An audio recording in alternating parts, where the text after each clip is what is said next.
우리가 지금 빌립보서를 함께 읽어가고 이제 어쩜 그렇게 오늘 마지막 설교가 아니라 다음 주는 세 절만 같이 묵상하면 되니까 시간이 길지 않아도 될 것 같아요. 참 하나님께서는 오묘하시죠. 어떻게 우리가 다음 주에 야외배 할 거를 아시고 미리 이렇게 다 마무리할 수 있도록 해주시고, 제가 아무리 23절까지 마무리를 하려고 해도 이거는 조금 구분을 좀 해야겠다라는 생각을 하게 되었고, 다음 주에는 21절에서 23절만 함께 우리가 묵상하고 떠날 텐데, 야외예배를 갈 텐데, 오늘 10절에서 20절까지 말씀은 어쩌면 사도 바울이 빌립보 교회를 생각하면서 가슴 깊이 간직했던 고마움에 대한 고백과, 또 사도 바울이 지금까지 하나님의 말씀을 증거하면서 본인 스스로가 어떻게 하나님께서 자기를 훈련하셨고, 그 훈련된 사도 바울이 어떻게 하나님의 뜻 가운데 하나님께서 원하시는 삶으로 자기의 삶이 바뀌어졌는지를 고백하는 내용입니다. 특별히 오늘 말씀에 우리가 잘 아는 것처럼 빌립보서 4장 13절 말씀, 내게 능력 주시는 자 안에서 내가 모든 것을 할 수 있다라고 하는 이 말씀이 사실은 처음 이 말씀이 선포되어지고 이 말씀을 우리가 묵상할 때는 슈퍼맨처럼 모든 것이 하나님의 은혜에서 할 수 있다라고 하는 말씀으로 해석되어졌습니다. 그리고 저는 그것이 아주 전혀 틀린 해석이다 생각을 하지 않습니다. 많은 분들이 그 해석이 너무나 잘못됐다라고 평가를 하지만 저는 꼭 그런 것만은 아니다.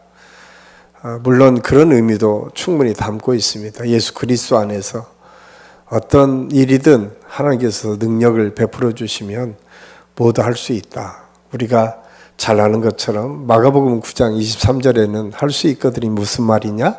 믿는 자들에게는 능치 못할 일이 없다라고 하는 예수님의 선언이 있어요. 이 말씀도 마찬가지입니다. 우리가 기도를 통해서 무엇이든 풀 수 있고 해결할 수 있다라고 하는 아주 강력한 예수님의 메시지였지만, 실제 앞뒤 전후 문맥을 살펴보면 꼭 그런 메시지만 있었던 것이 아니라 우리가 다르게 해석할 수 있는 참 많은 메시지들이 있다라고 하는 것을 우리가 알 수 있습니다. 그래서 우리가 빌립보서 4장 13절 이 말씀을 해석할 때는 여러 가지로 비판해서 마치 새로운 것을 우리가 발견해서 내게 능력 주신 자 안에서 내가 모든 것을 할 수 있다라고 하는 이 말씀, 전지전능하신 하나님의 능력을 내가 힘입어서 무슨 일이든 할 수 있다라고 하는 이 말씀이 포기된 것이 아니에요. 이 말씀은 여전히 하나님께서 능력 주시면 모든 것을 할 수 있을 줄로 믿습니다. 이것은 우리의 믿음이에요. 우리가 흐트러지지 않는 하나님의 선언입니다. 그런데 오늘 이 본문 속에서 사도 바울이 우리에게 말씀하고자 하는 것이 좀 더 다른 의미도 굉장히 많이 담겨져 있다라고 하는 사실을 우리는 잊어서는 안 됩니다. 특별히 사도 바울의 마음속에 하나님께서 주신 특별한 은혜가 사도 바울에게 있지 않습니까? 우리가 사도행전 11장에 보면 이제 안디옥 교회 사건이 나옵니다. 그리고 안디옥 교회에서 사도 바울이 바나바를 통해서 새롭게 하나님의 은혜를 통해 이 안디옥 교회에서 목회를 하고, 바나바와 함께 선교 여행을 통해서 유럽 지역에 하나님의 말씀을 선포하는 선교사로 파송되는 장면을 말씀하고 있습니다. 제가 여러분이 기억을 못해서 그렇지, 제가 처음 한신교 와서 설교한 본문이 사도행전 11장이에요. 다 잊어버리셨죠? 잊어버리시는 게 정상입니다. 여러분이 다 기억하면 제가 어떻게 계속 여러분을 위해서 설교를 하겠습니까?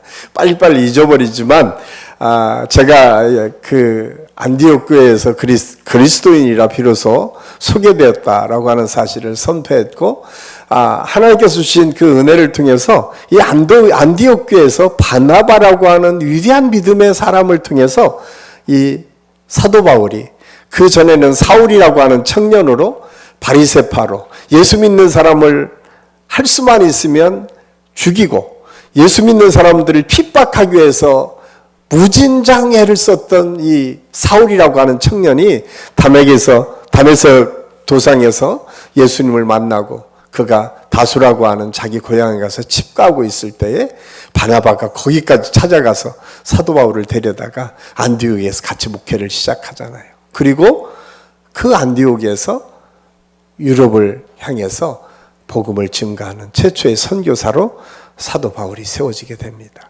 그래서 우리가 선교사들에게 있어서 사도 바울은 아주 특별한 의미가 있습니다. 물론 초대교회 역사 속에서 사도 바울이 차지하고 있는 위치는 막대합니다. 왜냐하면 지금 우리 기독교 전통을 가장 신학적으로도 또 신앙적으로도 가장 기초를 단단하게 세워갔던 사람 중에 하나, 대표적인 사람이 어쩌면 사도 바울이다. 그래서 사도 바울 때문에 기독교가 전 세계에 복음이 선포되어지고 확장되어지는 그 도구로 하나님께서 사도 바울을 사용하셨다라고 많은 사람들이 평가를 하고 있습니다. 이렇듯 사도 바울은 위대하게 최초의 선교사로 하나님의 복음을 증거했던 사람. 그런데 그렇게 하나님의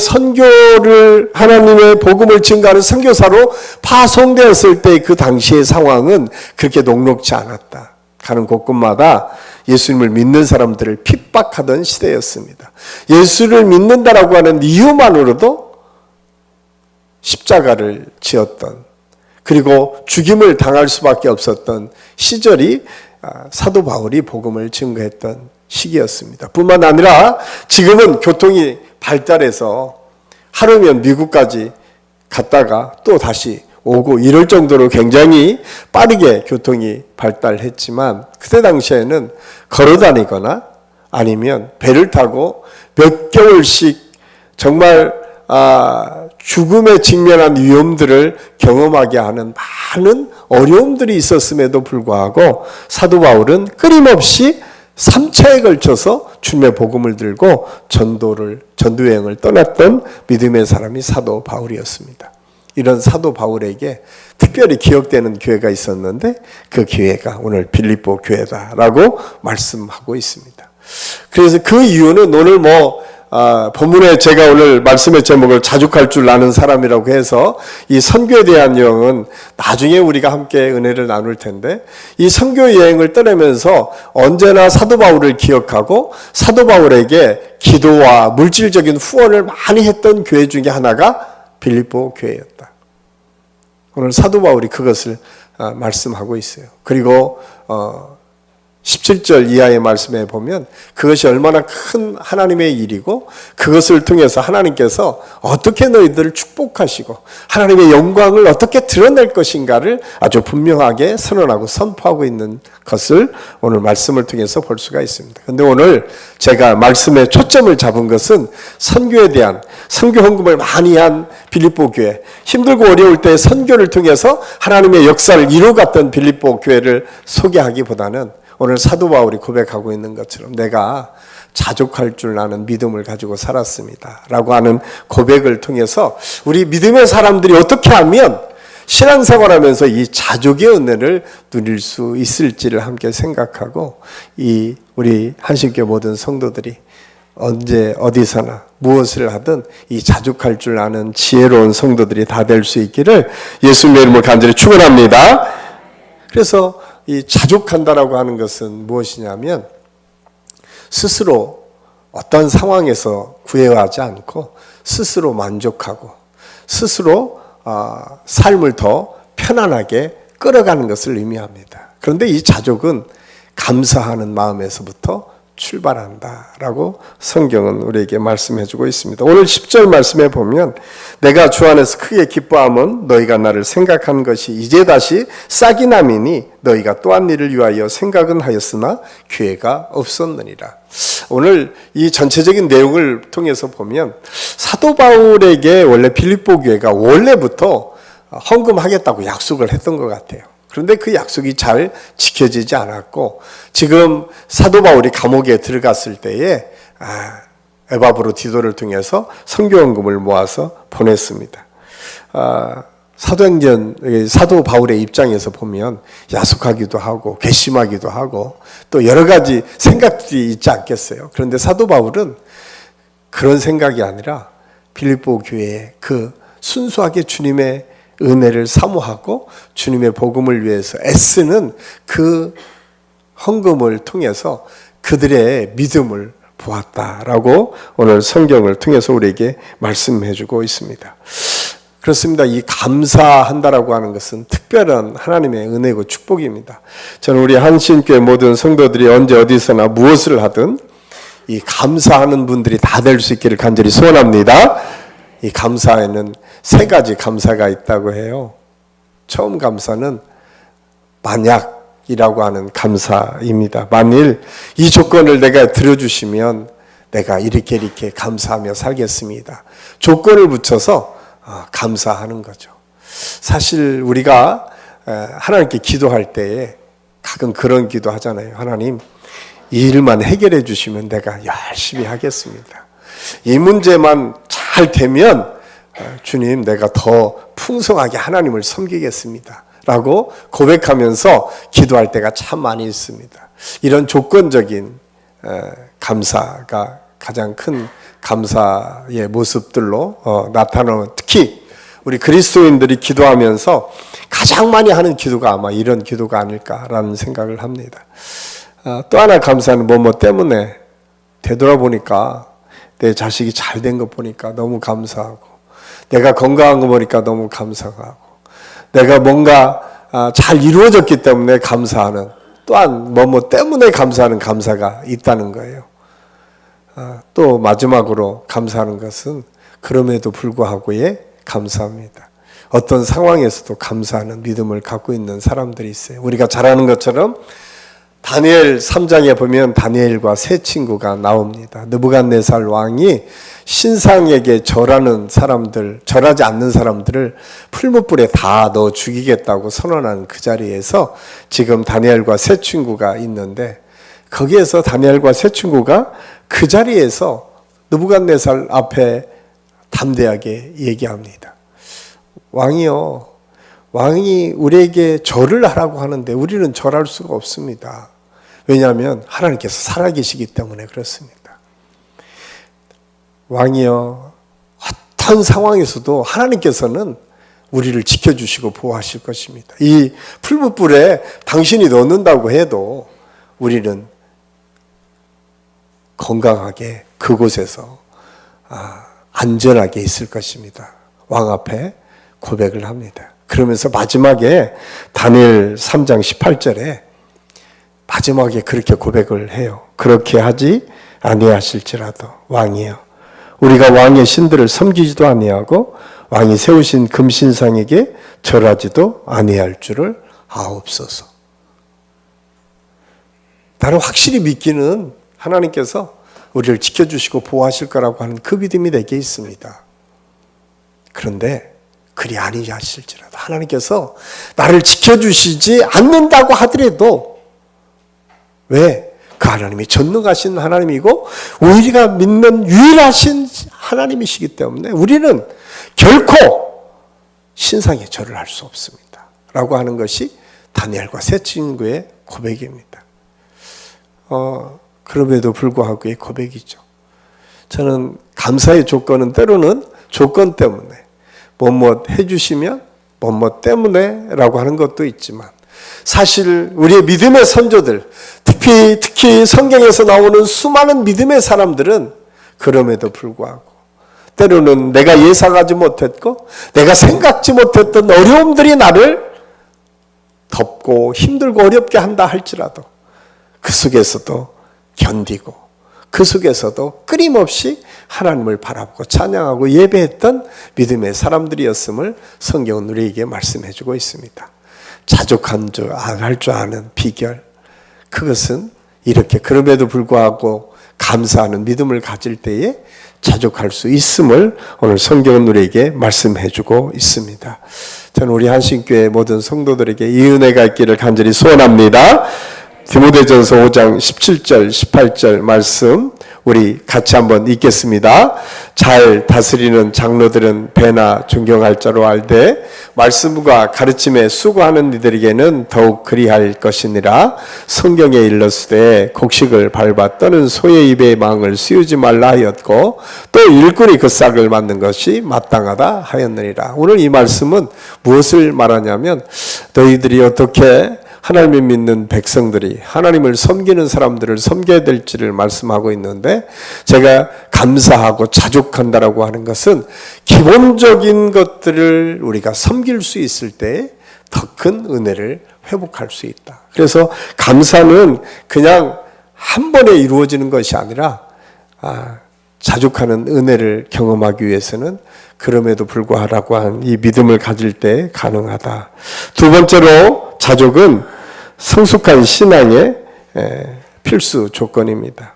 오늘 11절 말씀해 보면 이렇게 기록하고 있어요. 내가 궁핍함으로 말하는 것이 아니니라.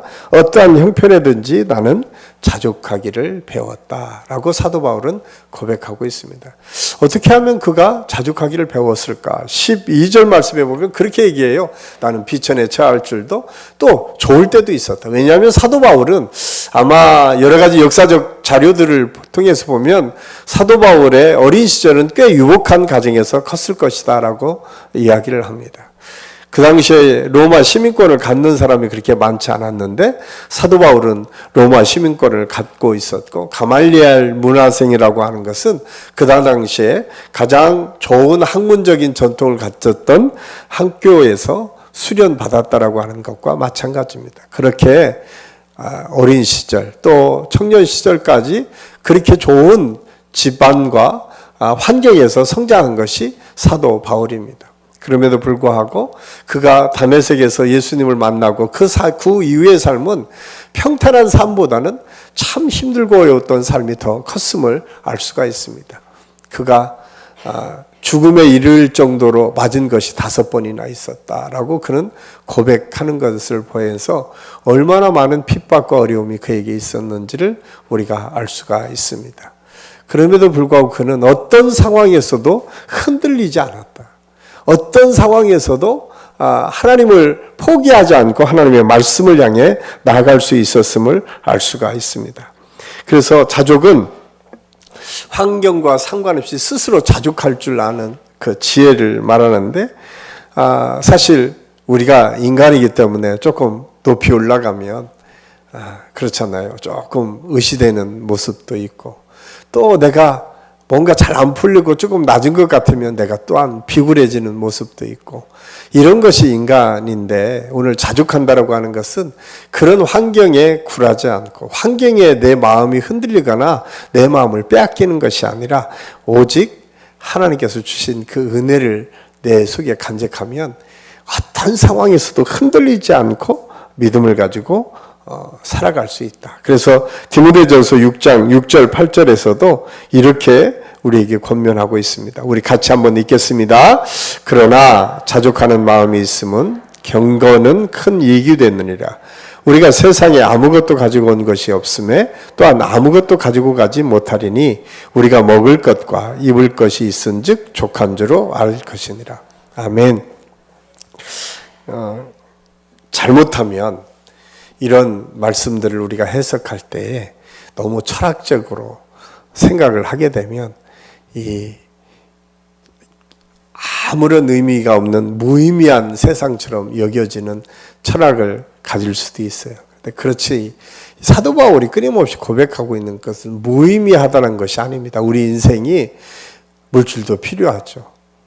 세상에서 주는 지위도 필요합니다. 없는 게. 그런데 그 모든 것이 방향성이 어디냐라고 하는 것이 중요한 거죠. 어떤 방향성? 예수 그리스도를 높이고 예수 그리스도를 증거하고 복음을 확장하는 일에 그 모든 포커스가 맡겨져 있다라고 하는 것을 사도 바울은 고백하고 있는 거예요. 자족한다라고 하는 것도 내가 그냥 다른 사람에게 눈치 안 보고 내가 먹고 살만하니까 편하게 살겠다, 이런 의미가 아닙니다. 여기에서 자족은 철저하게 어떤 상황 가운데서도 나의 바라보는 목표는 분명하다. 내가 때로는 예수님 때문에 내가 힘듦을 당해도 견딜 수 있다는 거예요. 내가 예수님 때문에 손해를 당해도 그것 때문에 내가 낙심하지 않는다는 거예요. 내가 예수님 때문에 핍박을 당해도 거기에 우리가 굴하지 않는다는 거예요. 자족한다는 의미를 우리는 자기만족, 안주라고 생각해서는 안 됩니다. 여기에서 자족은 철저하게 방향성이 있는 편안함입니다. 저는 이 오늘 말씀을 묵상하면서 우리의 신앙이 좀 더 성숙해졌으면 좋겠다. 우리가 그렇잖아요. 우리 신앙생활을 하다 보면 우리가 어린아이와 같은 모습에서 벗어나지 못할 때가 참 많이 있어요. 우리 어르신들한테는 죄송하지만 나이가 들면 들수록 어린애가 된다고 하잖아요. 제가 지난주에 우리 어버이에 대한 설교를 하면서도 그런 생각을 했어요. 자식은 4번만 똑같은 말 반복해도 화를 내는데 부모님은 23번을 내도 즐겁게 받아들였다라고 하는 이 이야기는 그냥 스쳐 지나갈 이야기가 아니에요. 우리가 우리 부모님들을 어떻게 공경하고 우리 부모님들로 우리가 어떻게 대해야 될지를 아주 단편적으로 보여주는 이야기입니다. 제가 참 감사한 거는요, 제가 어릴 적 이 예화, 어린 시절에 가장 큰 기억되는 예화, 제가 아주 어릴 적에 아마 이 예화를 말씀드리면 대부분 이해를 하실 텐데, 제가 그때 당시에 머리가 하얀 목사님, 윤복현 목사님이라고 저희 교회 목사님이 해마다 어버이날마다 예화가 있었는데 그 예화는 어떤 예화냐면 얼굴이 얼거진 엄마 이야기예요. 아마 다 들어보셨을 거예요. 어떤 아이가 자기 엄마를 보면 학교에서 오라고 하는 것을 늘 얘기하지 않고 피했어요. 왜냐하면 그 엄마는 웬일인지 자기가 태어나면서 보니까 화상에 의해서 얼굴이 얼거 있기 때문에 그래요. 그런데 그 엄마 이야기를 쭉 하면서 자기는 엄마가 학교 오는 게 싫은데 어느 날 그 엄마가 얼거진 이야기를 듣습니다. 그게 어느 날 갑자기 불이 났는데 자기 집에 불이 났는데 자기가 거기 안에 있었던 거예요. 그 딸이 있었는데 모든 사람이 그 엄마를 말렸어요. 당신 들어가면 죽어. 너무나 화마가 심했기 때문에. 그런데 그 엄마는 뛰어들어가서 그 아이를 구해냅니다. 그게 자기라는 거예요.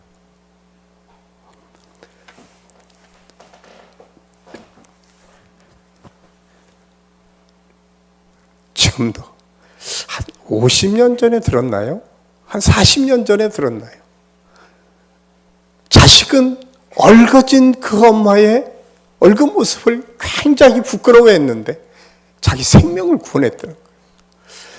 사도 바울이 고백했던 것이 십자가가 뭔가?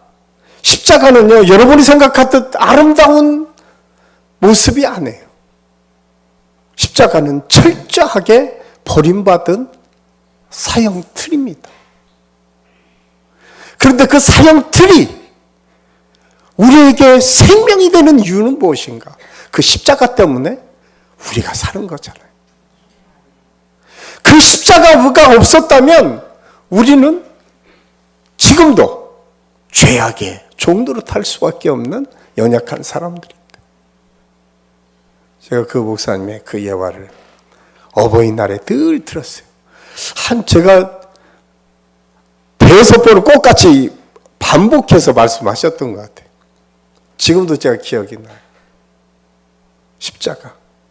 십자가는 어쩌면 그 얼굴 엄마의 모습과 같지 않을까? 오늘날 우리가 예수 믿는다고 하면서 자족한다라고 하는 것, 그리고 우리가 믿음이 성숙해 가야 될 것은 뭐냐면 어린아이처럼 얼거진 엄마의 모습 때문에 상처받고 얼거진 엄마의 모습 때문에 부끄러워하는 것이 아니라 그것이 얼마나 크고 기쁜 사랑의 모습이었는지 그걸 깨닫는 것 아닙니까? 그렇기 때문에 때로는 내가 힘들어도 그 십자가 때문에 참고 견디고 그 십자가를 내세울 수 있고 그 십자가를 자랑할 수 있지 않겠습니까? 그것이 자족하는 성숙의 비결이다. 오늘 성경은 그것을 우리에게 말씀해주고 있습니다. 자족은 훈련을 통해서 또한 이루어집니다. 자족은 그냥 한 번에 이루어지는 것이 아니라 끊임없이 반복되는 훈련을 통해서 하나님께서 우리에게 가르쳐줘요. 우리가 잘 아는 것처럼 사도행전 18장에 보면 사도 바울이 고린도에 갑니다. 고린도에 가서 하나님의 말씀을 증거할 때마다 엄청난 기적들이 막 일어나요. 그러니까 사람들이 어떻게든 사도 바울을 주저앉히려고 얼마나 애쓰고 공격하고 핍박하는지 모릅니다. 그때 사도행전 18장 9절 10절 말씀에 보면 이렇게 말해요. 밤에 주께서 환상 가운데 바울에게 말씀하시되 두려워하지 말며 침묵하지 말고 말하라. 내가 너와 함께 있음에 어떤 사람도 너를 대적하여 해롭게 할 자가 없을 것이니 이는 이 성중에 내 백성이 많음이나 하시느라. 사도 바울이 그렇게 핍박하니까 막 마음이 흐트러지는 거예요. 어려워지는 거예요. 이거 여기에 계속 복음을 증거해야 되나? 아니면 다른 데 가야 되나? 라고 하는 생각을 할 때에 하나님께 그렇지 않다. 네가 복음을 증거하는 그 순간 지금 하나님께서 주신 약속은 엘리야에게 말씀하신 것처럼 무릎 꿇지 않는 7,000인이 있다는 거예요. 지금 고린도 안에는 너를 지지하고 예수 그리스도의 복음으로 구원받은 믿음의 사람들이 있다라고 자신 있게 하나님의 말씀을 선포하도록 권면하고 있습니다. 그렇습니다. 우리가 자족한다라고 하는 것은 이 목표를 가지고 이렇게 훈련되어지는 과정을 통해서 사도 바울이 일체의 비결을 배웠다는 거예요. 왜? 위기 가운데서 나를 붙드시고 인도하시고 함께 하셨던 하나님께서 계셨기 때문에. 위기 가운데서 어떤 상황에서 나를 붙드시고 주님의 복음으로 전진하도록 이끌어 가시는 성령의 역사가 있음을 그는 알았기 때문에. 그래서 그는 거기에서 하나님의 은혜를 통해서 일어설 수 있었고 그렇게 주님의 복음을 증거할 수 있었음을 성경은 우리에게 말씀해 주고 있습니다. 그래서 자족은 그냥 하루아침에 이루어지는 것이 아니라 훈련을 통해서 성숙되어져 가는 것임을 우리가 잊어서는 안 됩니다. 그래서 시편 66편 10절에서 12절 말씀은 이렇게 우리에게 말씀합니다. 우리 같이 읽겠습니다.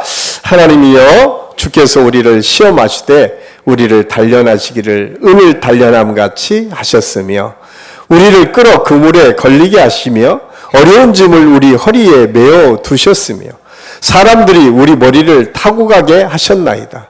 우리가 불과 물을 통과하였더니 주께서 우리를 끌어내사 풍부한 곳에 들이셨나이다. 아멘. 때로는 지금 막 무겁게 우리를 짓누르는 것 같잖아요. 우리를 붙잡고 더 이상 전진하게 못하는 것 같잖아요. 우리를 아프고 힘들게 하는 것 같잖아요.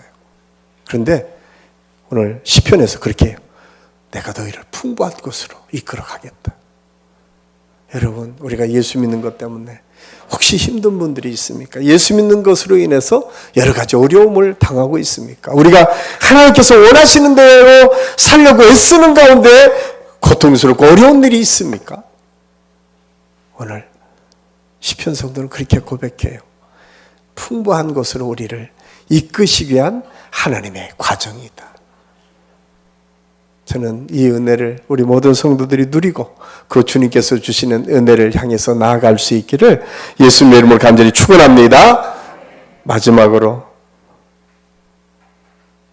자족의 비결은 예수님께 붙들리는 데 있음을 말씀하고 있습니다. 오늘 13절 말씀이 이 말씀이에요. 내게 능력 주시는 자 안에서 내가 모든 것을 할 수 있느니라. 이것은 철저하게 하나님께 붙잡힌 바 된 거예요. 예수께 붙잡혔다라고 하는 거예요. 내가 슈퍼맨이 되어서 모든 것을 할 수 있다라고 하는 말과 동시에 그 이유는 하나님께 붙잡혔기 때문에. 그래서 내가 비천에 처해도 내가 핍박에 있어도 내가 어려움에 있어도 아니 내가 높은 데 있다 할지라도 내 목표는 변하지 않고 하나님의 영광을 위해서 쓰임받을 수 있다라고 그는 고백하고 있어요.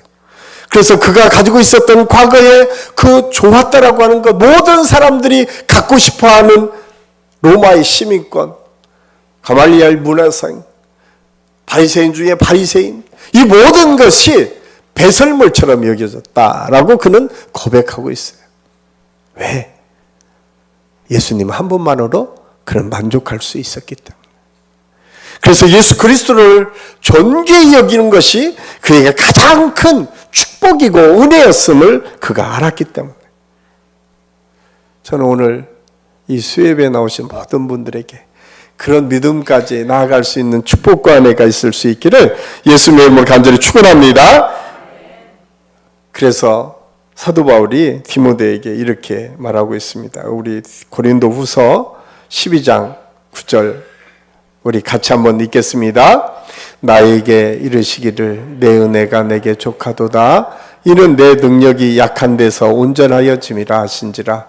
그러므로 도리어 크게 기뻐함으로 나의 여러 약한 것들에 대하여 자랑하니니 이는 그리스도의 능력이 내게 머물게 하려 함이라. 아멘. 하나님께서 다 주시지 않은 것 같아요. 사도 바울에게는 어떤 학자들은 안질이었다, 어떤 학자들은 간질이었다라고 하는 것처럼 육체에 가시가 있었어요. 그 모든 것을 드러낼 수 있었던, 모든 것을 자랑할 만한 사도 바울에게 육체에 가시가 있었어요. 그걸 가지고 하나님 앞에 사도 바울이 얼마나 간절히 기도했는지 몰라요. 그때 주님께서 주신 말씀을 내 은혜가 내게 족하도다. 너의 약한 것, 그것이 오히려 강한 것이 될 것이다. 제가 언제가 저희 할머니 얘기를 했죠. 이제 내가 나이 들고 철이 드니까 우리 할머니가 참 제정신으로 살 수 없겠다, 그 생각이 들더라고요. 6남매 중에 셋을 앞세웠으니까 한번 생각을 해보세요. 쉽겠어요? 쉽지 않잖아요. 그때 그 푼사 할머니가요, 얼마나 사람들을 좋아하고 잘 격려했는지 몰라요. 격려할 수 있었던 힘이 있었어요. 왜? 약한 데서 강함이. 다른 사람은 몰라도 그 아픔들을 그는 경험하고 그 아픔을 이겨나갈 수 있었기 때문에. 다른 사람이 10번 말하는 것보다 그분이 말하는 한마디가 다른 힘들고 같은 상황에 있었던 사람들에게 얼마나 큰 위로가 됐겠습니까? 저는 신앙생활하면서 우리 그리스도인들에게 필요한 것이 무엇일까? 사도 바울이 오늘 자족의 비결을 예수 그리스도 한 분께 맡기고 그가 고백했었던 그 믿음은 무엇이었을까? 그것은 약한 데서 강함을 느낄 수 있는 지혜가 그에게 있었습니다. 저는 우리가 때로는 예수님 때문에 어려움을 당할 수도 있어요. 참 편하게 살면 적당히 타협하고 적당히 그냥 내 생각대로 내 뜻대로 하면 얼마나 편하고 좋겠어요. 그런데 성경은 때로 우리 모두에게 겸손을 통해서 너의 그 약함이 오히려 강함의 역사를 이룰 수 있는 하나님의 능력이다. 예수 그리스도의 능력이 되면 그 모든 것이 강함으로 변해질 수 있다 라고 하는 사실을 우리에게 가르쳐 주고 있습니다. 자족할 줄 아는 사람, 그 사람은 감사를 늘 끊이지 않고 하나님께 나아가는 사람입니다. 자족할 줄 아는 사람은 어떠한 환경과 상황에서도 끊임없이 훈련을 통해서 더 큰 성숙을 향해서 나아가는 사람들입니다. 자족할 줄 아는 사람은 예수님 한 분만으로 만족하고 예수님께서 주시는 그 지혜를 가지고 능력으로 삼아 하나님의 일들을 감당하는 사람들입니다. 우리 한신교회 성도들이, 저는 이런 성숙한 믿음으로 우리가 한 단계 전진하며 우리 교회 안에 이런 아름다운 신앙의 모범들이 많아지고 이런 신앙의 모습들을 닮아가는 축복의 역사가 있기를 예수님의 이름으로 간절히 축원합니다. 기도하겠습니다. 사랑의 아버지 하나님, 은혜를 감사합니다. 오늘 또 우리가 하나님의 말씀 안에 자족의 비결이 있음을 깨달았습니다. 주님, 사도 바울이 힘들고 어려웠던 삶 가운데서도 일체의 자족의 비결을 배웠던 것처럼 우리 안신교회가 어렵고 힘든 이 과정을 통해서 자족의 은혜를 깨닫고 더 크신 하나님의 능력을 향해서 나아가는 우리 모두가 될 수 있도록 하나님께서 인도하여 주시옵소서. 주시옵소서.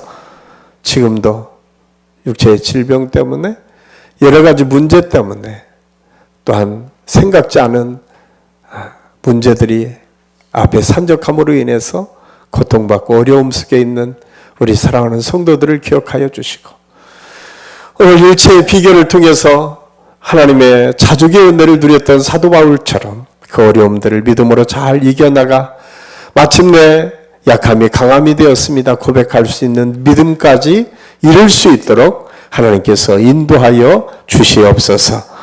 예수님의 이름으로 감사드리며 기도하옵나이다. 아멘.